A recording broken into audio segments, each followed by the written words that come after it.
Alright guys, welcome back. So today we're digging in the boneyard and we're going to pull an engine out.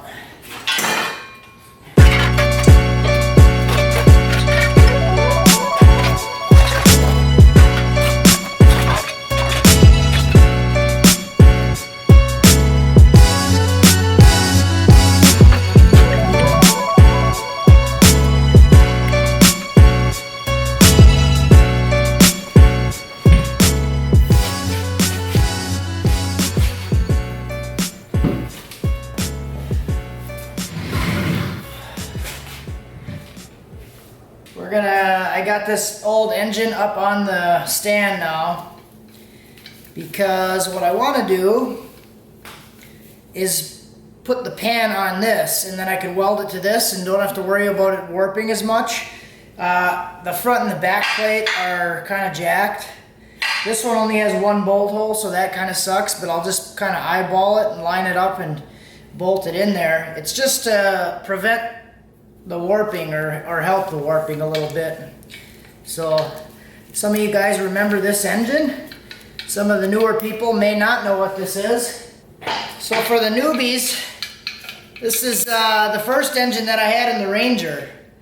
And I decided one day that I was gonna run it with no wastegate hooked up and just stomp on it and see what was gonna happen. And this is what happened. So broke 3 of the rods. And I have no idea what I just did right here. This is amazing. My chains are hooked up to the car right now, so I didn't use my chain. I just used this fancy rope here. But I'll tell you what, boys, it's pretty, and girls, it's pretty satisfying just like strapping up a block and just running it right through the cylinder bores. Even with the chain, just slam that thing in there and lift it up, toss it around, and don't even care about it. It's just kind of funny because it's like one of those things you always want to protect the cylinders and protect everything, and with a broken one you just lift the fucking thing up by the crank with the chain because everything's busted in here. Everything, this whole block is junk. There's like nothing I was able to save. So windowed the block, broke 3 rods, crank is junk, cam is junk, the other rods are bent. The only thing that I think, even the sensors were bad. When I pulled the sensors out, the sensors are junk. I think the only thing that might be good in the whole thing is the valley cover and the crank pulley and the timing chain may be good. So literally the whole thing was just toast. But we're gonna get this hoist out of the way.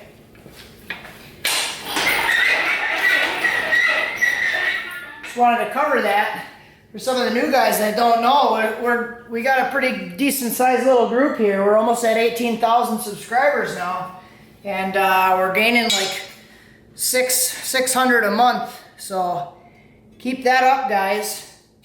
Share the crap out of this so more people can watch me look like an idiot. So this is the plan here. Just want to bolt this thing up, and I did check it. The clearance is actually pretty nice where I don't have to pull the crank out. So I had a conversation with somebody on the last video that was leaving a comment, and I thought about bolting this up to the block. I wanted to do that, and we were talking about, he said just I should weld it on there first before I cut the center out because it would help it with warping. I thought that was a great idea, but then I said that the windage tray and stuff would be in the way and I didn't really want to deal with that. So he's like, go to the junkyard and get a different block and use that and pull the crank and stuff out. I'm like, well, that's a freaking sweet idea because I have a junk block sitting here. So that's what I'm going to do. And windage tray is already off of it and it does clear the crank, so I don't even have to do that. So awesome suggestion. Sometimes it's the simple things that you just don't even think about, and it takes somebody like that to say, hey dipshit, why don't you do this? And it's a fucking good idea. So we're gonna do that. Here's the template. So now I'm gonna trace this thing out so you guys see where I'm going with this, and I'll be able to bolt this thing on and I'll be able to weld it just kind of as it sits. And this will be so sweet. And then I'll be able to pull this off and then cut it out on these lines right here. And that'll really help with it like not warping at all. So I was reading, I forget where it was, like on a Facebook forum or something like that. Somebody said that they made a pan, and one guy said it didn't warp at all, and the other guy said that it warped to hell, and he actually had to have a machine shop resurface the bottom of the pan to get it to bolt up. So I don't want to do that. So let's get started on this. Template is finished now, and I'm gonna cut it a little bit short because I want this to be kind of like an outside corner joint, so I can weld that. I think that'll probably be the easiest. And I'll probably have to remove a little bit more material. There's a couple spots that are cut it a little bit short, so I'm just saying like between here and here I want to add material. You know what I'm saying? Same thing here, between this mark and this mark I want to add some more when I actually cut it. So I know that when I trace this onto the aluminum, I'll just go a little bit wide in those spots. Get the material that I need, I'll cut it kind of big, and then I'll just trim it down to fit just like I did with the template.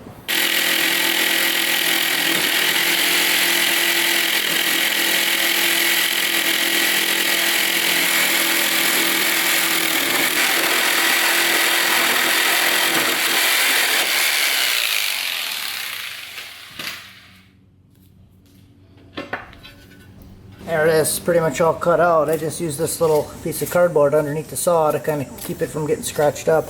This was without the cardboard, and the rest of it was all, there, got a little dinged up there, but oh well.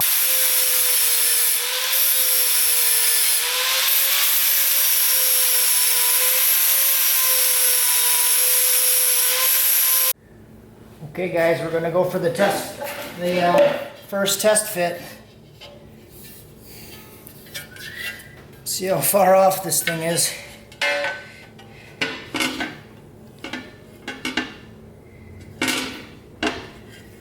Okay, alright.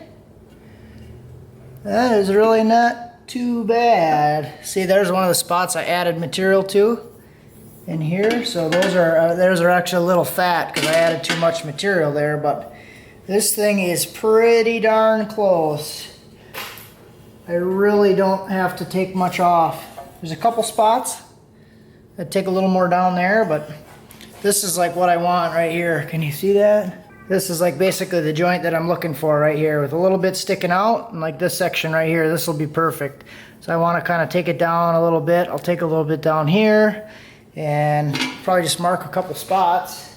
Like this spot's already kind of marked. I'll take material off there. This one's a little fat, so I'll take some off here, and then I'll just keep going around and doing this. This whole side over here I gotta take down, buzz a little bit more off of here. But this is the funny part, you're always like, oh wow, that actually looks pretty darn close. This should take me 5 more minutes, and then 7 hours later you're still trying to figure out how much material to take off. Alright guys, here it is. A nice outside corner joint, pretty much all the way around. I did take off a little too much in a couple spots, but it shouldn't be too big of a deal.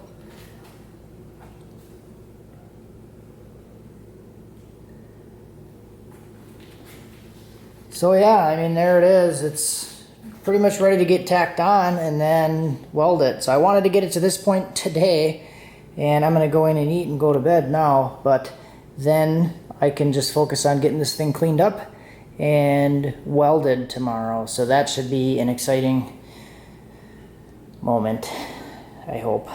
Alright, so back at this thing now. So got out into the garage in a decent time after work today, so I would like to get the whole pan basically outline done today. So that means welding this on, cutting the hole, cutting all the pieces, and getting the thing pretty much mocked up. Maybe not fully welded, but at least tacked would be really sweet to get to tonight. It'd be even better if I could get like the whole thing done, complete the engine swap, get it running and everything, but I don't think I'm going to get that done in 3 hours. So let's get going on this thing. We're going to weld it up. I'll try to get some video of it, and you guys can watch me Okie dokie, cleaning time. So I got the flange bolted down now. See all the bolts down. So I'm gonna go through and clean everything. So what I'm gonna do is hit it with the wire brush first, and then I'm going to use an acetone wipe with the Scotch-Brite pad, and then I'm going to acetone wipe with a towel. So first I'm gonna set just the plate off to the side. We'll add that I already did flap disc this thing. I think I mentioned that already, but I'm just gonna go through and hit basically everything that I'm gonna weld with the stainless brush. First, it's already heat treated. I mean, not really heat treated, but see all that junk coming up? Just to clean everything a little bit better.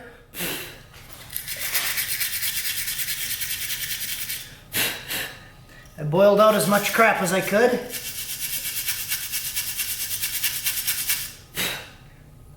So some of these spots are really hard to get to with like the flap disc. So hitting it with the brush should really help. So this is kind of dual purpose. It's getting all the crud off and it's getting all the oxidation off that would be built up from the day of sitting here. Which may sound goofy, but as I'm learning more about this TIG welding junk, this is very critical to always clean it, even if it's a clean, never used sheet. It gets a little oxide layer on it, makes it hard to weld. So that's why we're doing this. Obviously get all the mud out of the way.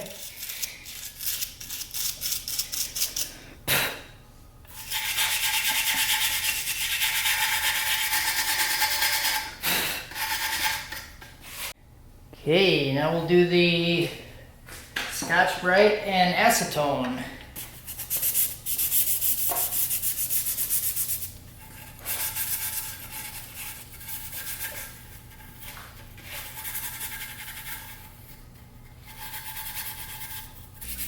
This should help get everything kind of clean. The Scotch-Brite pad will usually scuff a little bit more junk out, and then the towel will help wipe and clean all of it out.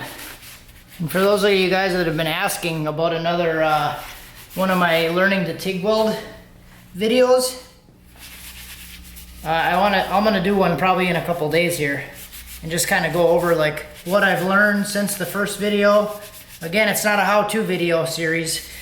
It's just showing what I've learned and my progress, I guess. So that's okay. Now I'm going to do the same thing on the actual plate. I'm just going to go through and kind of scuff and scratch and clean the whole outside of this piece of junk.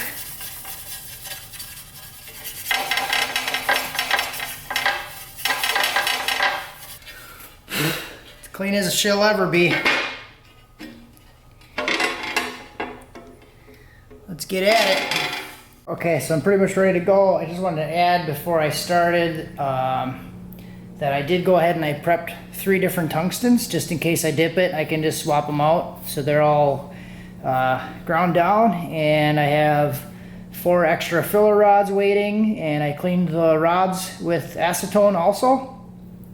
So I'm gonna go through and just try to tack it down in a couple spots. I got it where I want it, so I'm just gonna go around and try to do a couple tacks, and we'll see how it goes.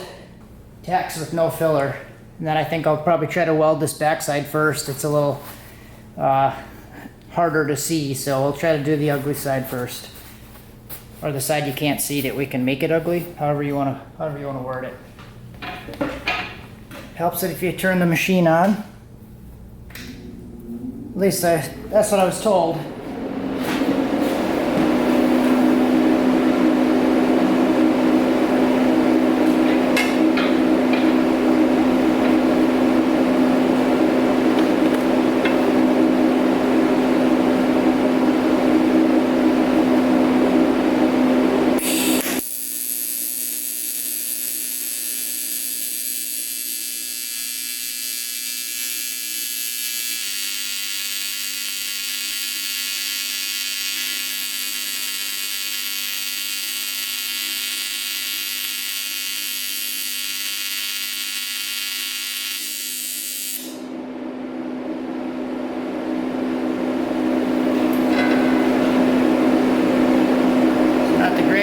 still looks kind of peppery, so it might still be a little dirty yet.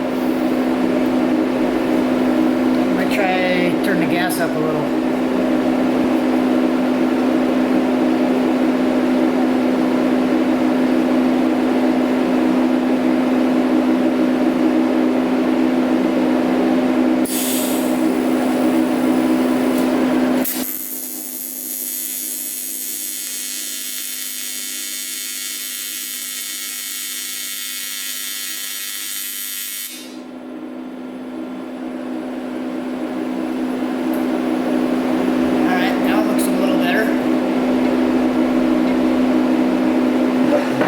Memory, but I want to show you guys this tack.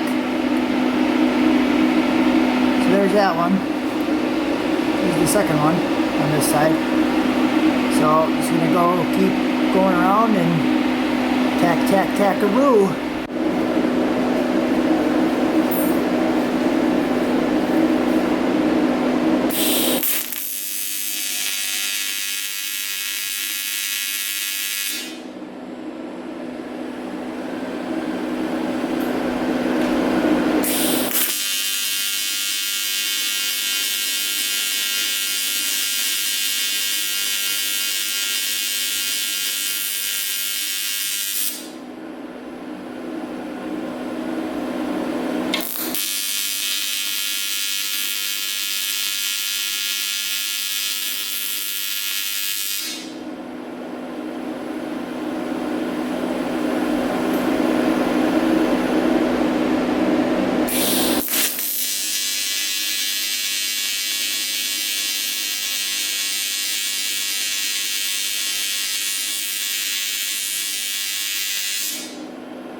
So I did end up using a filler on some of them. It was a little bit easier.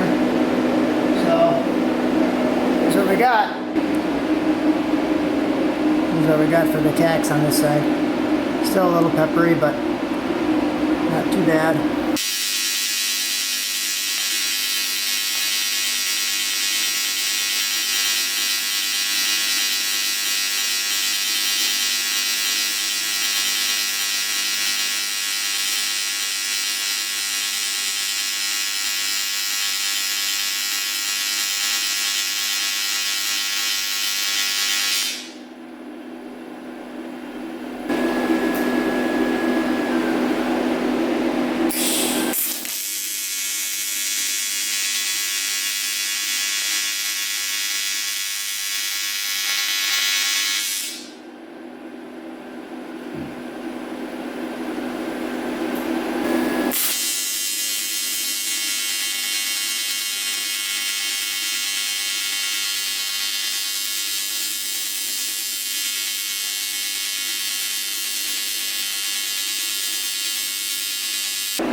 Well, that was the first one. Take it or leave it. A little rough, but we'll keep working on it. As long as it holds oil, I'll be fine.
Not great, but that was kind of a long run. I just want to see if I could do a longer run.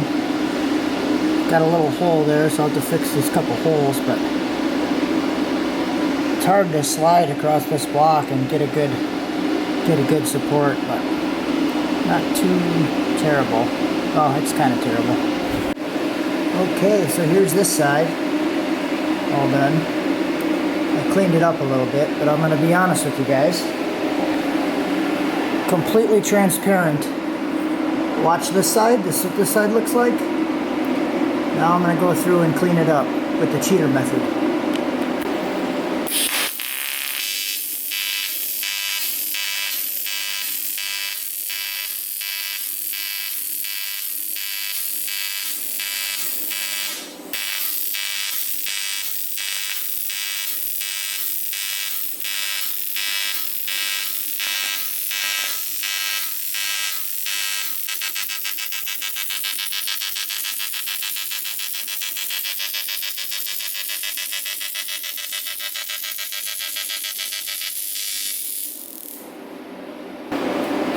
Can't beat them, cheat them.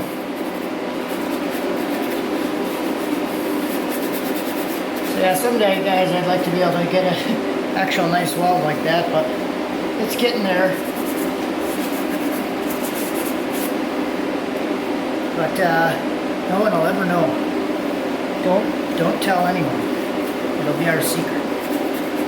Alright, so I think I'm going to leave it off here. Next video I'll be cutting it all out and then making the rest of it. I'm kind of excited to do that part because it's going to be all straight cut pieces and it'll be all clean fresh metal instead of trying to weld the clean to the dirty. This stuff, there's still a lot of spots where it was hard to get to. You can see some kind of junk down there, and I do got to test it for leaks yet, but it was kind of challenging still to get this to bind to the cast aluminum there. So probably a pretty challenging piece to try to learn on, but that's what we're doing. So next video we'll be cutting it out and making the rest of the pan, and if this thing doesn't leak, we're almost done. So that's really cool.